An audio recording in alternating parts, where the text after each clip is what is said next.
For our COBT viewers, it's Maynard, Mike, and Jeff here with something super special. We're quite lucky because the CEO of Lazard, Peter Orszag, a friend, is in town and agreed to come by and visit with us about all the issues that are on our mind related to the macro. And I don't just mean interest rates and the markets, but I mean geopolitics, the global framework, also his experience in Washington, D.C. He's been at Lazard for almost 8 years now, but he had an extensive experience in the Obama administration at OMB. And so he's just the perfect guest, and he's a good friend. And Peter, we're delighted to have you. It's great to be with you. Well, I know Mike and Jeff are going to want to get in here. I guess, Peter, Mike was telling me this week the market looks relatively calm. There's not a lot of big things happening this week. But generally speaking, we seem to live in a world now where each week there's some new thing, something that could disrupt, something that could change our vision.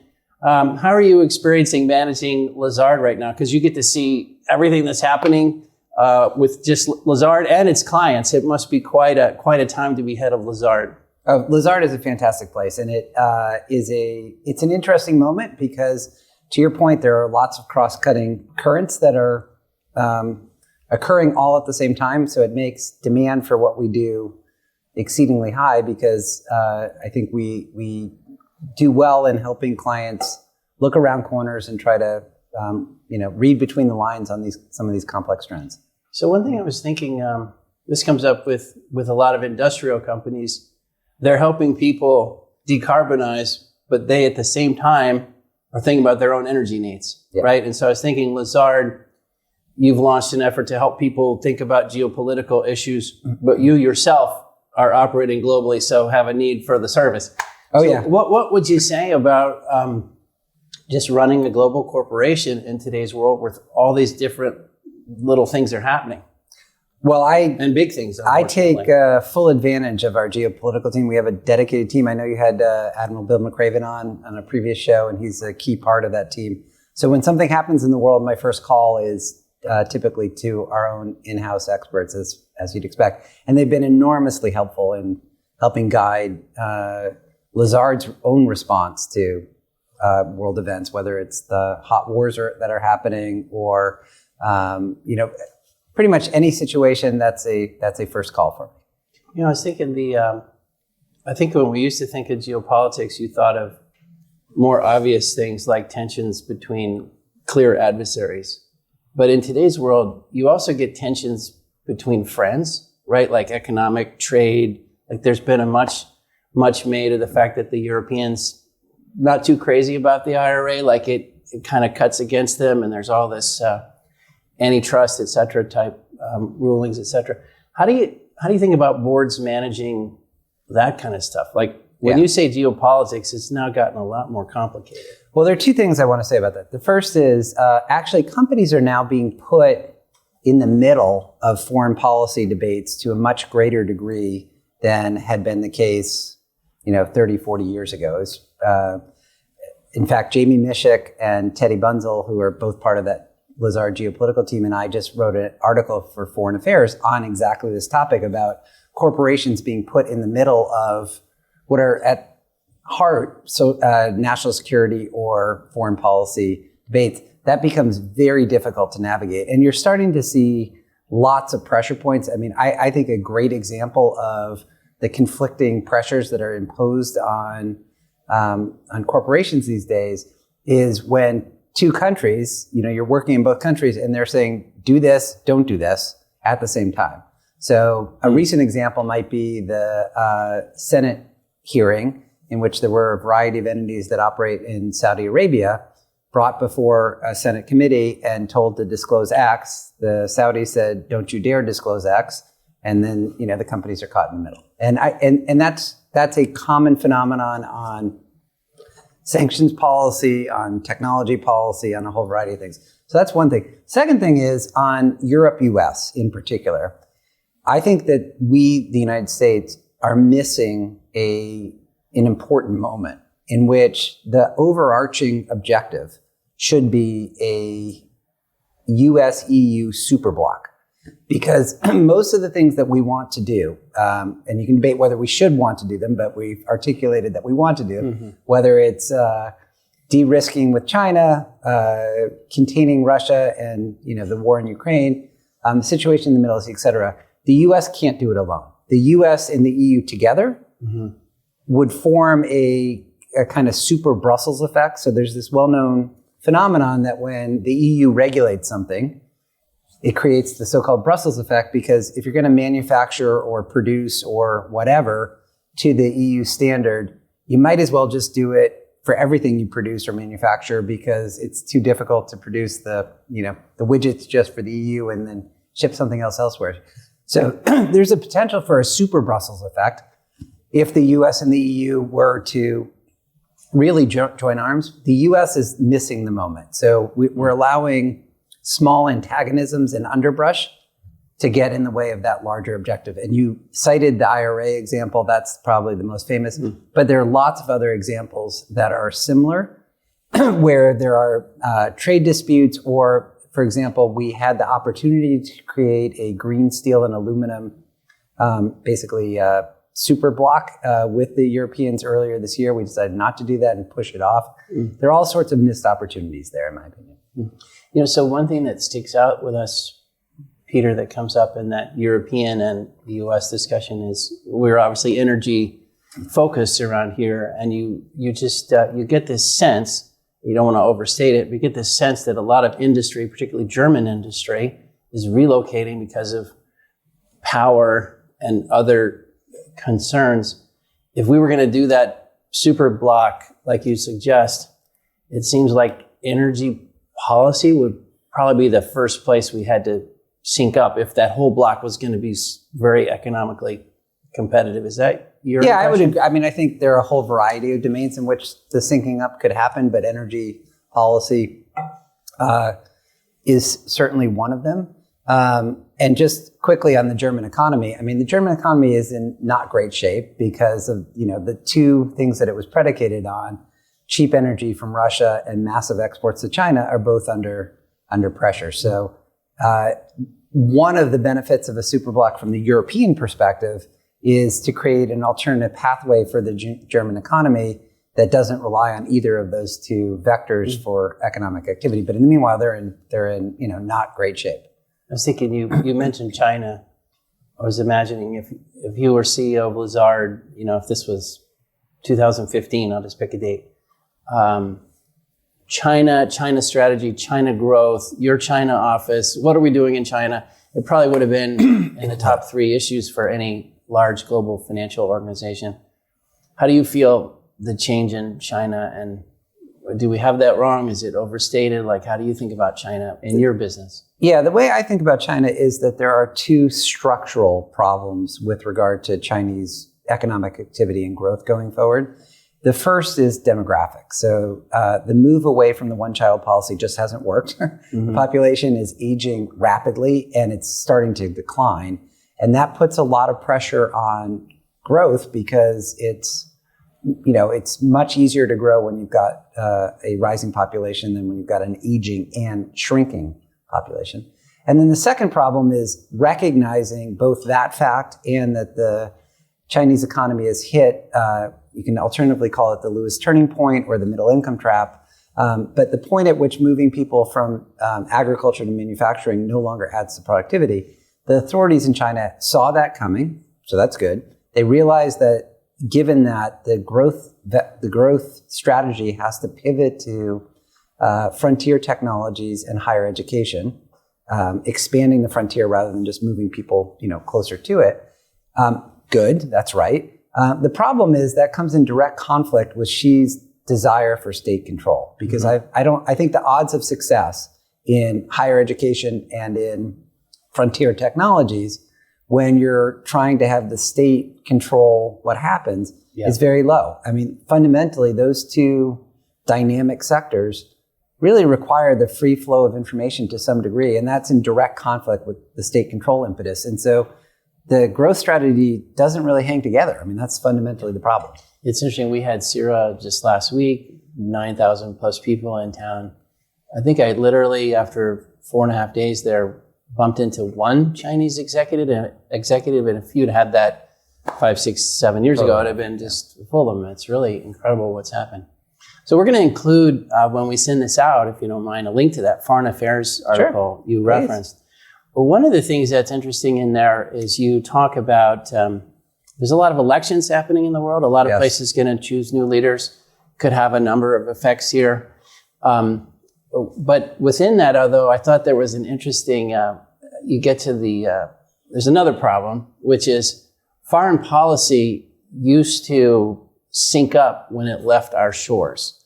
And now foreign policy, particularly in the US, I'm sure it's same in other places, but we're letting domestic issues show up in our foreign policy, and that's making foreign policy more variable, and it's creating more volatility across countries. Like, can you talk about, you were in Washington, now you're at Lazard.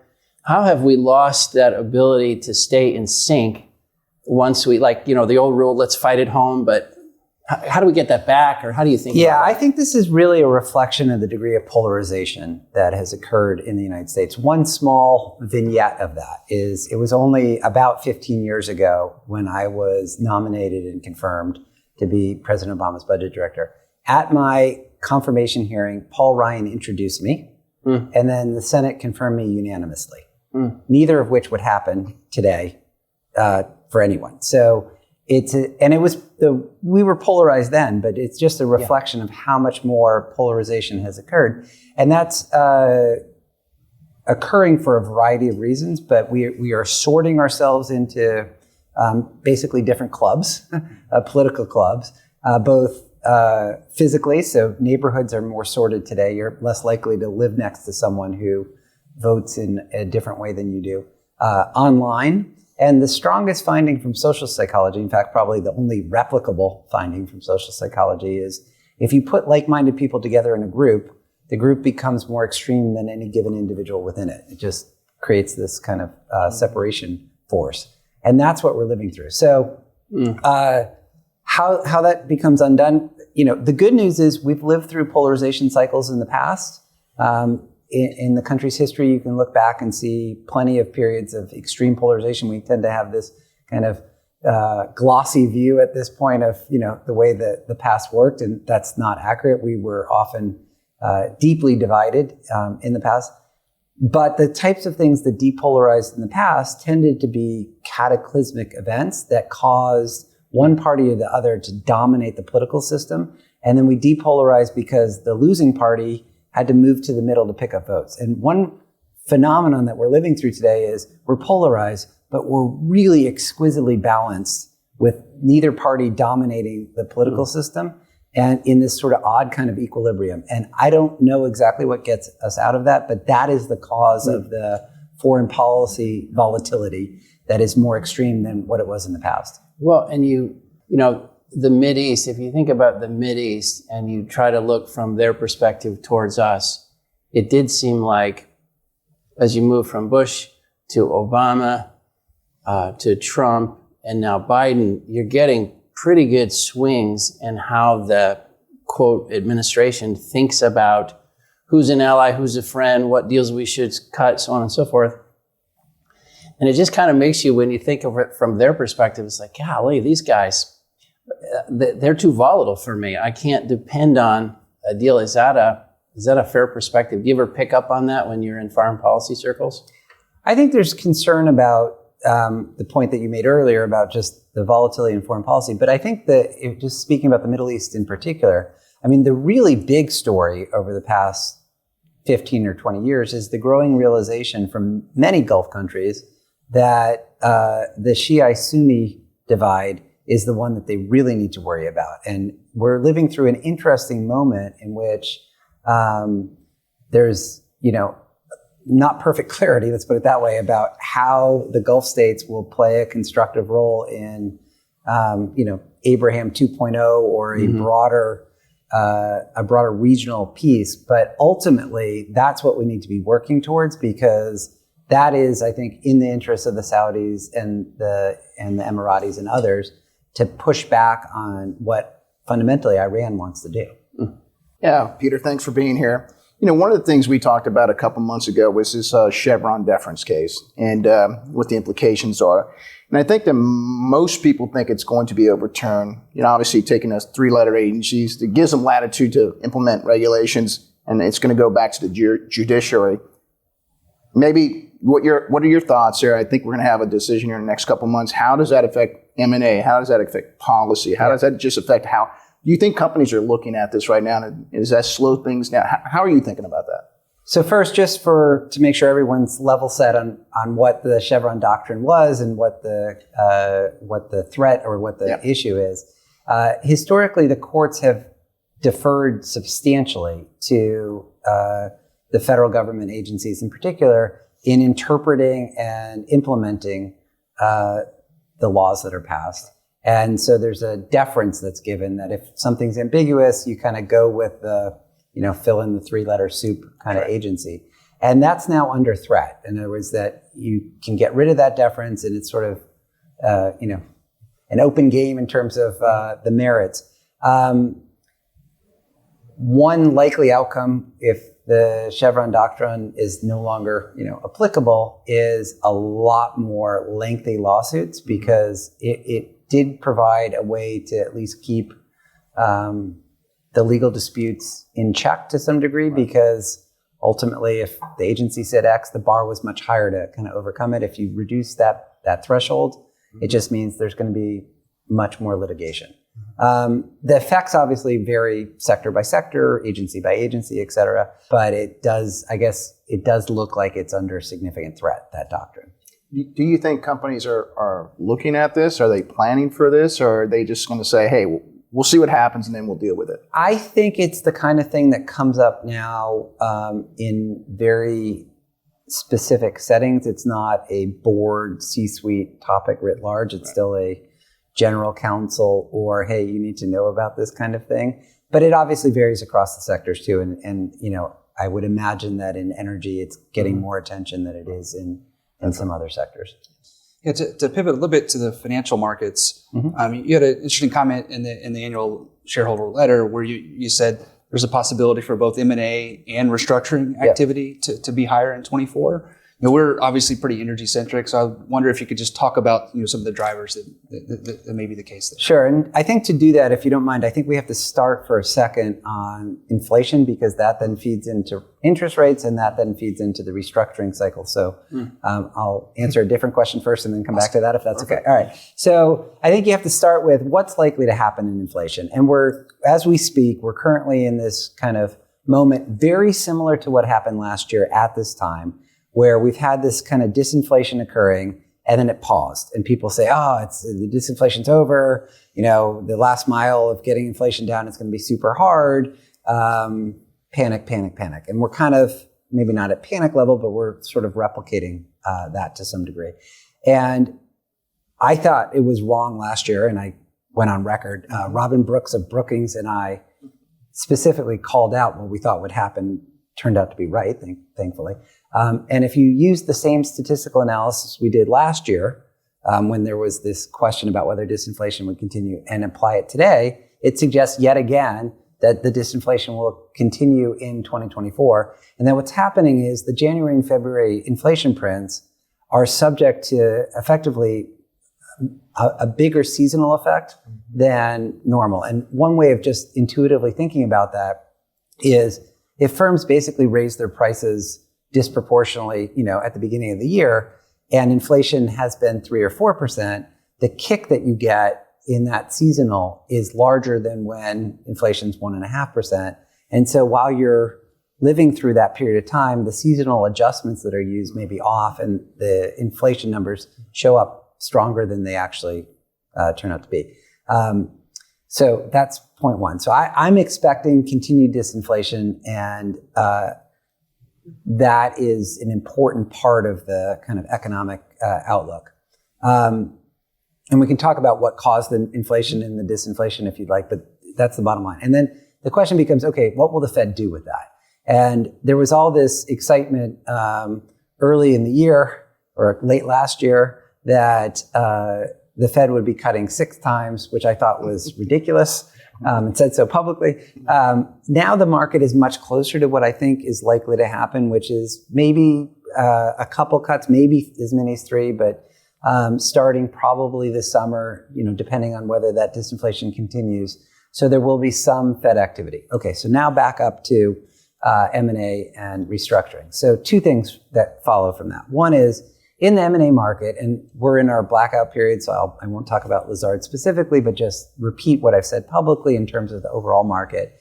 There were various forces pushing towards M&A, including technology and a whole variety of other forces. And then there were impediments. The impediments were the fear that rates would continue rising. So we're now debating when rates will be cut, but the fear that rates will be rising is basically off the table. The financing markets being choppy. Financing markets have largely reopened, including now the IPO market, which is the kind of final stage.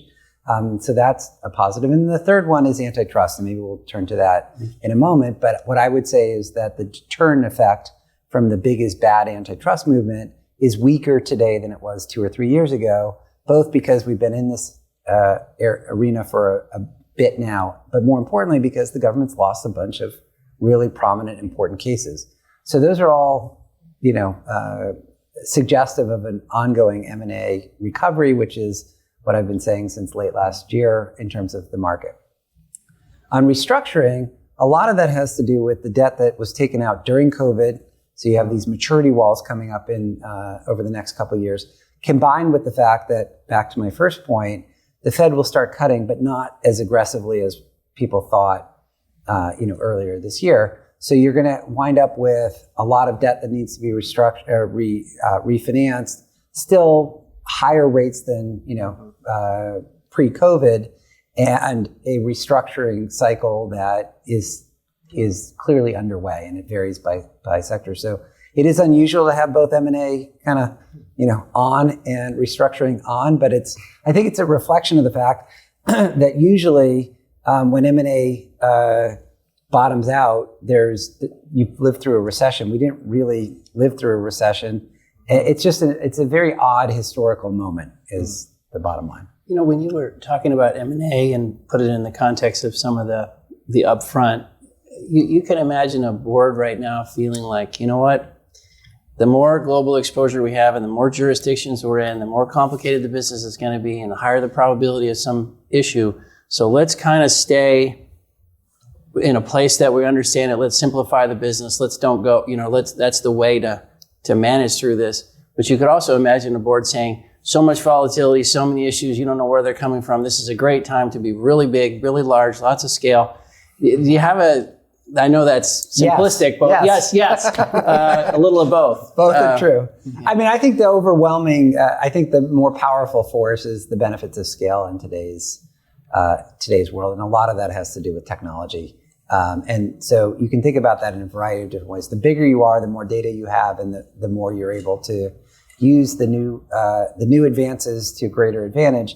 And the second way to think about it is from a sort of internal management perspective, your span of control is easier today to be larger than it was 30 or 40 years ago, because in effect it's easier to keep tabs on and know what's going on across the globe. So arguably, to use a sort of geeky way of putting it, the optimal size of a firm is larger today than it was 30 or 40 years ago, and that's probably that's a very powerful force towards higher, expanded scale. Now, I'll make a confession. I'll be the first person to use the expression AI this morning. But right. You mentioned, when you said information management and, that triggered it. Last week at CIRA, every session, it didn't matter what the topic was, AI would come up. Yep.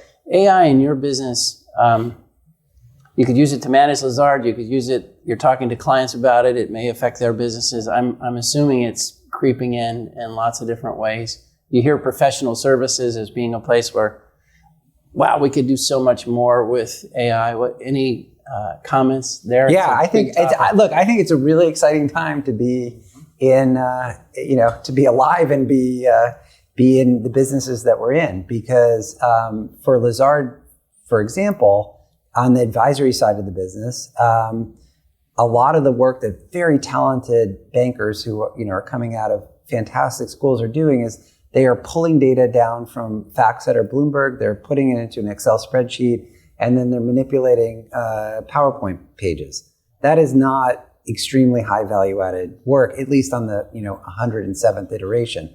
So to the degree that we can use the new tools to make that more automated, that's exciting.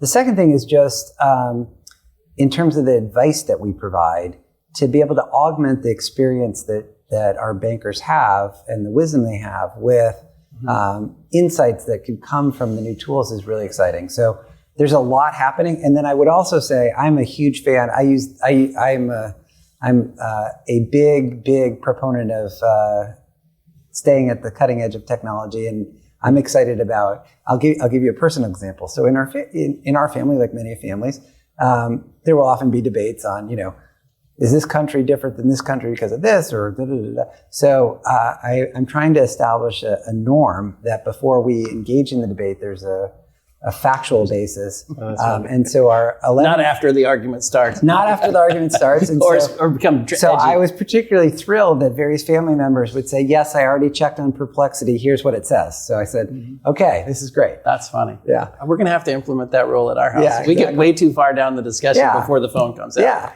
That's funny. Well, one thing, it'd be a mistake if we didn't ask you. You were at OMB, you were in Washington, you do have a sense of how that works. We just had a deal on the budget to avoid a shutdown, et cetera. I guess on the positive side, it seems like Washington is a little more focused on let's don't have a shutdown. But on the negative side, they keep kind of going right up to the edge. Having been a part of those types of conversations, can you give us a feel for the behind the scenes, not specifics, but just, the spreadsheets, the numbers, the agreements, the last minute to and fro, like we're kind of managing in a crazy way. What would you share? What I would say is I think this really does come back to the point we were discussing earlier about the polarized environment. So thankfully, there's not a government shutdown. That's great. But let's get right up to the edge and then, create a crisis in order to solve it kind of thing, I think is a reflection of the fact that Washington, really is of two camps today. And yes, it's way better that in the final moment, there's a deal cut. That is great. But the fact that we get that close is a reflection of this kind of, deeply polarized environment in DC. And it seems like, to your point about us being fortunately or unfortunately pretty balanced, that means that if one side gets a control of things, instead of patiently implementing they just throw the throttle over and say, okay, we're doing it all our way, and then the other side. So this is highly relevant because the odds of winning the White House, the House, and the Senate, so the trifecta, in today's pretty balanced environment are pretty low. And if you do win the trifecta, it's an unstable molecule. It's not going to remain that way.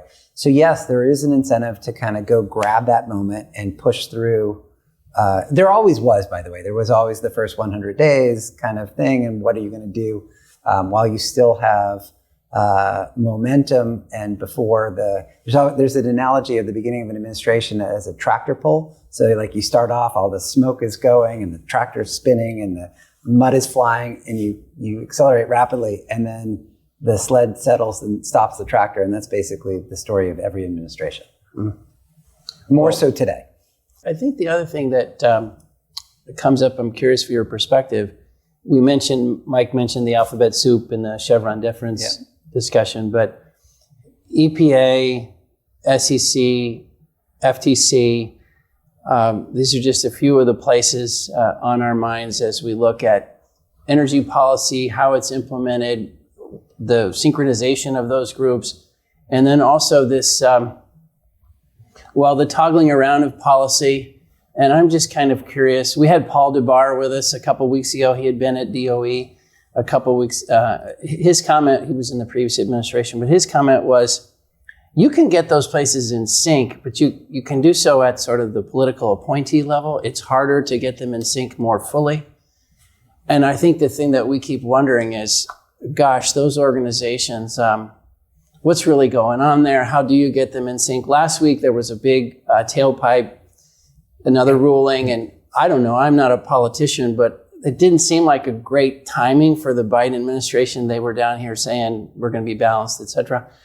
It's a long way of saying you've seen those organizations, how are they doing? What's the health of them? How do we get them better? How do we improve their morale? Like those organizations are really key, and making them top notch and as good as possible is really important. So a few things. First, there are lots of conflicts across agencies. So you mentioned some, the conflict between the antitrust authorities and relevant administrative agencies occurs in healthcare and banking. I mean, it's kind of across the board. So I don't know that it's good to remind us the problem is larger than energy. It's not just energy. Yeah. Yes. So thank that's you. point one. Point two is I do think that there's an ongoing struggle with regard to attracting top talent to the federal government in particular. Mm-hmm. It's become, unfortunately, a much less attractive place for really talented people, except if you're at the very, very top of the White House or whatever, to go work at relative to alternatives. And that is there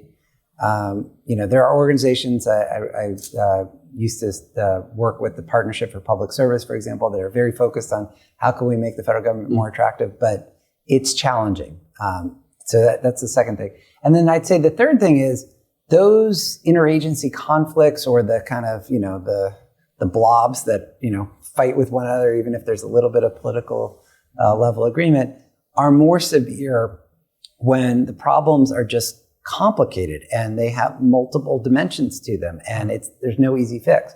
So energy transition is a great example of that, because I think the kind of happy talk that occurred for a long period of time that the transition can be fast and quick and cheap never was going to be true. And it's now, I think, obvious to more people that it wasn't going to be true. I just saw an estimate from Vaclav Smil suggesting the energy transition is going to cost 10% of GDP a year through 2050. I mean, that is a very large amount of spending. And so when you hear whenever I hear these estimates, I was like, okay, so we're not doing that, right? Like that's usually right. These types of things. So, and similarly, half of the technology that's required has not been invented yet, et cetera. I mean, you can keep going down the list, but I think part of what's happening in energy specifically is there was an illusion. I think there is broad scale agreement that we do need to move, but the pace of that move and the cost of that move were presented as being like, super easy, and it's just not. Just while we're on it, energy at Lazard. Yeah. Right. Just how do you feel it? You obviously have a big energy team, but then you have clients who are connected to energy, curious about energy, like in the Lazard family. Like, talk to us about your perceptions of energy and how important you see it as part of Lazard for the next 10 years. Oh, I think this is a foundational sector, not just for the economy, but for Lazard. We recently combined our oil and gas team here in Houston with the power and energy team to form one combined entity. So the full gamut from traditional fossil all the way through solar, wind, et cetera, all is served by one integrated team. And I think clients are responding really well to that, because just like the policymakers are struggling with a multifaceted, complex set of questions, so is every company in the sector. Peter, I want to kind of go back to AI. You originally, when you started, you talked about, we're probably in a disinflationary environment over the next, say, 6, 9, 12 months, whatever. And I generally agree with that. But when I think about AI, just the load growth, the power demand, the pricing, it's not going down, it's going up. So that's sort of the next couple of years, that seems inflationary. But on the other hand, long term, there's a lot of productivity that can come from AI. So how do you think over the next 2 or 3 years from a inflationary standpoint, what that means, and maybe longer term, what that means for GDP and just from a deflationary standpoint? Sure. Is that the way to be thinking about it? Yeah. I think if you look at the data center growth and the energy that needs to feed that data center growth over the next, decade on any plausible path, as long as these technologies continue to improve at the rate that they're already improving and become more useful, that puts a lot of pressure on the energy grid, on pricing, et cetera. It just does, along with the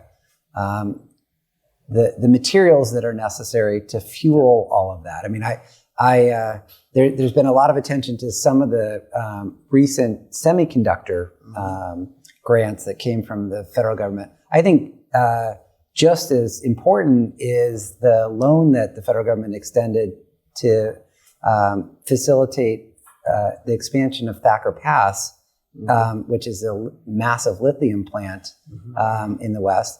All of these steps are going to be required to make the whole thing kind of hang together. So there's a whole variety of, you could call it inflationary pressure that comes from a sector growing really rapidly. And in fact, in a sense, that is actually, just to come back to the macro picture on inflation, that is, in my opinion, what happened during the pandemic. It was not that too much COVID relief was provided or a demand side thing. This was effectively a global phenomenon in inflation, in which you had this huge expansion in demand for goods and implosion in demand for services, just like that. And then as the pandemic ended, it just completely reversed. And in a sense, the supply elasticities are not large enough to make that happen without a lot of overall inflation. And so, to your point, same thing. If you have rapid growth in some important sector, that can matter. Longer term, I just think it's really early to be. If you look back at the history of people who make really confident predictions about technologies that are at this stage of development, they often look not so great in retrospect. So I'm going to kind of have a lot of humility about exactly how this will play out, other than to say the tools are really exciting and really interesting. And I mean, that's why I like experimenting with them, both at work and at home, as it were, to kind of try to stay as close to the forefront as possible, because it's evolving so quickly. We've kind of hinted around discussion around antitrust. Yeah. I think in energy, there's been a lot of transactions announced. Two, the sector, can be myopic. It feels like there's a sense that some of the lengthening out in timelines is politically driven. But just maybe zoom us out and tell us what your observations are around domestic antitrust issues broadly. Well, I mean, clearly the big story there is the arrival of the biggest bad crowd. I would say disproportionately on the Democratic side of the political spectrum, but not exclusively. In fact, I think in the papers this morning, there's an article about Lena Khan, who, as you know, runs the FTC, and her appeal to certain parts of the Republican Party that they're calling conservatives. So it is a bit on both sides, but lopsided towards the Democrats in terms of the appeal of this big is bad theory of the case, which is really a different take on antitrust than the one that was dominant for the past 3 or 4 decades. What I would say is, at least in the boardrooms I'm in and the C-suite discussions I'm in, the fact that the government has lost some important cases, and I would point to Microsoft Activision in particular as being kind of the watershed, where a lot of corporate executives said, well, wait a minute. Fundamentally, the law has not changed. What's happening is there's a new interpretation of the law, but the courts are looking to the laws themselves. And I think it's implausible that we're going to have a new legislation in this area. So basically, what I would say is the deterrent effect is higher than it was 6 years ago, and it's smaller than it was 2 years ago because of the losses. And there are a bunch of important cases that the courts are hearing this year, so we will see. And then the final point I'd make is clearly the other aspect of this is not just antitrust, but a much more aggressive CFIUS process. CFIUS was always opaque. One of my first jobs was in the Clinton administration. I was at the Council of Economic Advisors, and for whatever reason, they decided a mid-20-something-year-old would be the perfect representative of the Council of Economic Advisors on CFIUS. So I've served in a staff capacity. I've never met someone who was part of CFIUS. I've been in the room, and we've been talking about it. I can't talk about it, or else I don't know what will happen to me. But it is an opaque process, and it clearly its ambit has also evolved significantly, including through new legislation. Peter, one personal question. I was just kind of thinking about this conversation, some of the questions we're hitting you from all sides with all this stuff. Personally, managing Lazard, keeping up with clients, just doing everything you're doing. What are your secrets for keeping up with how the world is changing and how to consume good information and, just to be efficient and informed, but not overwhelmed? Like, how do you do it? The life hacks. So I won't say that anything's perfect. first, it's fantastic to work at a place like Lazard where the people are connected and smart. And so the information flow is fantastic across the globe. And so you're getting this sort of content to crap ratio is really, really high. Okay. So do you tell everybody out there, hey, if you see something interesting, a nugget fired at me? Yeah. And I send out a monthly newsletter with books that I'm reading, and then I get a lot of feedback. So there's a lot of interaction. So that's one part. Then obviously on the news and sort of staying up with events, I have moved to reading 2 newspapers digitally. I still like the paper newspaper in the morning, so I've got my morning routine. And then the advent of podcasts and you got to tell us which 2 newspapers that I read digitally, the FT and the Wall Street Journal. And I'll tell you why. Because on the digital, they have the paper version digitally. So the scanning technology is exactly the same. It looks like a paper. That's what I do. Yes. Okay. It's great. It's fantastic, especially when you're traveling. It's so much better. But then I'd say also the explosion of content on audio is amazing. So I also have a rotating list of podcasts that I listen to. So if I got 15 or 20 minutes free in a car or whatever. So what I would say is there's a lot more information out there. Yeah. But it's also amazing if you think about someone like in my job relative to 30 years ago, my ability to, listen to an expert on an arcane part of the world on demand, sitting in the back of a car, on the way to the airport is remarkable. Well, we'll have to send you the truncated version of COBT so we can hit that 20 minutes. Absolutely. Just to wrap up here, we really appreciate your time, Peter. I believe the Citadel CEO this weekend made some comments to the effect of, we're just not talking about the debt. Like the debt is just not a part of the issue.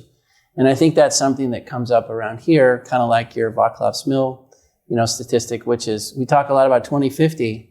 Well, what does the debt look like in 2050? What does the U.S. look like in 2050? How do we get serious about the debt?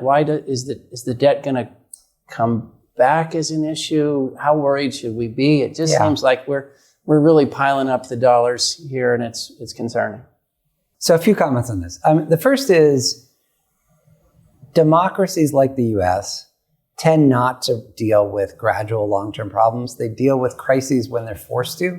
And so I don't think anyone should be particularly shocked that problems that kind of have this long-term dimension to it, we're just not that great at dealing with it because it's painful to deal with in the short run. And maybe you don't have to deal with it right away. So you just kind of push it off. The analogy that I've always liked is someone, a friend of mine used, it's called the M&A exemption to a diet. So you go on a diet and you look at an M&M and you say, well, that M&M has whatever it is, 2 or 3 calories.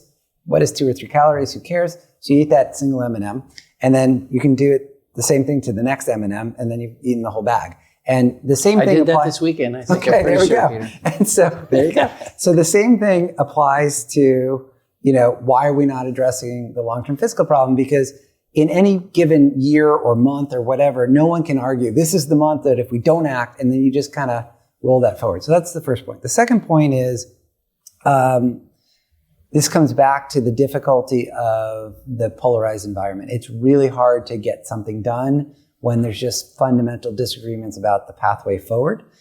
Third point is whatever you thought about the fiscal problem 5 years ago, you should be more concerned today because a really important driver of how much it becomes a problem is the long-term interest rate.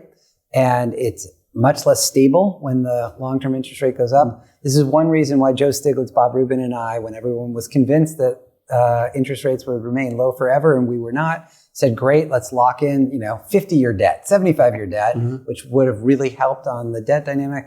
We didn't do that. That was a lost opportunity.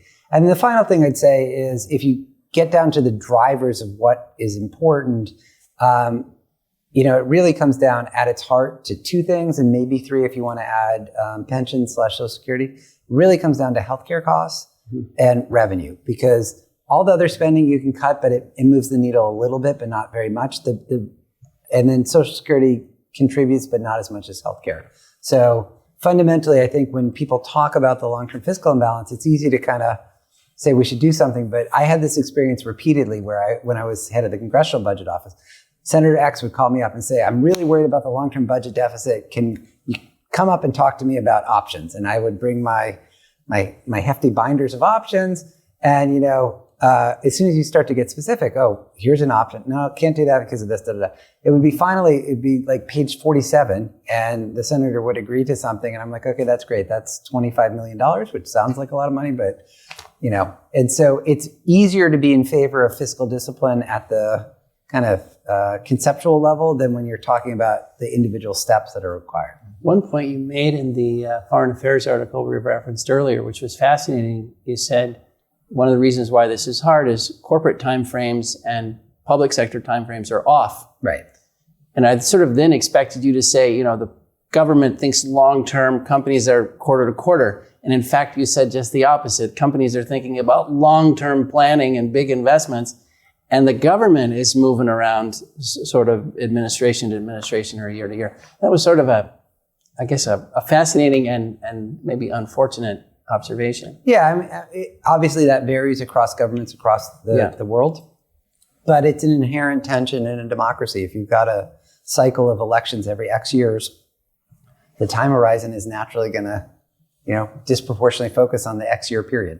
Are you ever surprised, having been in government? It seems like, because you can imagine, if you were going to do a major initiative at Lazard now, you would think it through, you'd have a 10-page overview, you'd socialize it, you'd have the senior group roll out, you'd have the town hall, and et cetera. We just don't seem to do enough of that in government where we say, like, okay, everybody, here's the problem, here are the solutions. Like, is there a communication issue? Oddly enough, for our amazing communication in today's world where we know every little thing that happens, we seem to have lost the ability to do big picture communication on a lot of issues right now. Yeah, and there may be something that's causal there. In other words, if you look back to the great leaders of the past, they always had a little bit of opacity. There was this perfectly free flow of information may actually undermine the ability to truly lead. No person is a hero to his or her valet kind of thing. And in a sense, we know so much that it's very hard to actually get. If you look back at what I think is unambiguously true, if you look back at the great presidents of the United States, almost all of them would have a lot of trouble getting elected today because they were able to, fuzz or obscure or, not show to the public certain dimensions of themselves that, they preferred to keep. That's one point. The second point I'd say is it is harder to organize a government effort than a corporate effort because there are more constituencies, there are more constraints, and because you're living in a fishbowl of every single thing being very hotly debated. So I guess I am unusual in having the opportunity to have served in high levels of government and also the opportunity to serve in high levels in the corporate sector. And I think sometimes people underestimate how hard those top government jobs are. In part, I'll just give you one little vignette. In part because it does sometimes feel, obviously the people aren't as actor-like looking, but it does feel like an episode of The West Wing where you're just getting constantly bombarded by, things that disrupt what you were hoping to accomplish that day. And I'd say in the corporate world, not perfectly, but in general, you're in more control of your daily agenda and your daily, diary, which is really good for helping to structure and plan and be thoughtful about the pathway forward. So thank you. This has been awesome. As we wrap up, and you mentioned this really, your background in government, and now you've been at Lazard almost 8 years, and then you took over as CEO in the late fall, and you put out a piece called Lazard 2030, which is your vision for the company.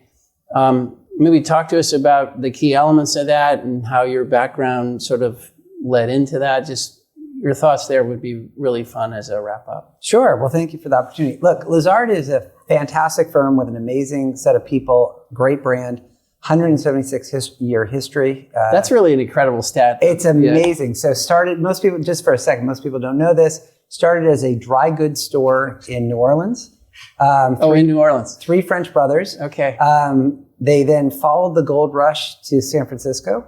They realized that selling the coats and the hats, less attractive than shipping the gold back to France and extending credit to their customers, and they became a financial firm, thus Lazard. Now, I thought that was a unique story, amazing. And then about 4 months ago, I read this book called The Money Kings, and it lays out for the Lehman Brothers, Kuhn Loeb, the Seligmans, Jacob Schiff. It literally said, here's the template. Open up a dry goods store in the South. I'm like, wait a minute. Follow the gold rush. So launch the financing arm. Yeah, That's no, funny. literally that was the template. So unbeknownst to me, we actually followed the template. But the one thing I'd say is we're the only ones still standing. So That's really it's a great interesting. place to be. In 2030? 2030, Lazard look like? we are respectful of that history, but also really ambitious about our future. And Lazard 2030 is all about the dynamism that we think we can experience in both sides of our business, advisory and asset management, on a going forward basis. And it's about aiming higher and being ambitious about what we can do with those amazing people and that remarkable brand. Will the firm push farther into macro research, think pieces?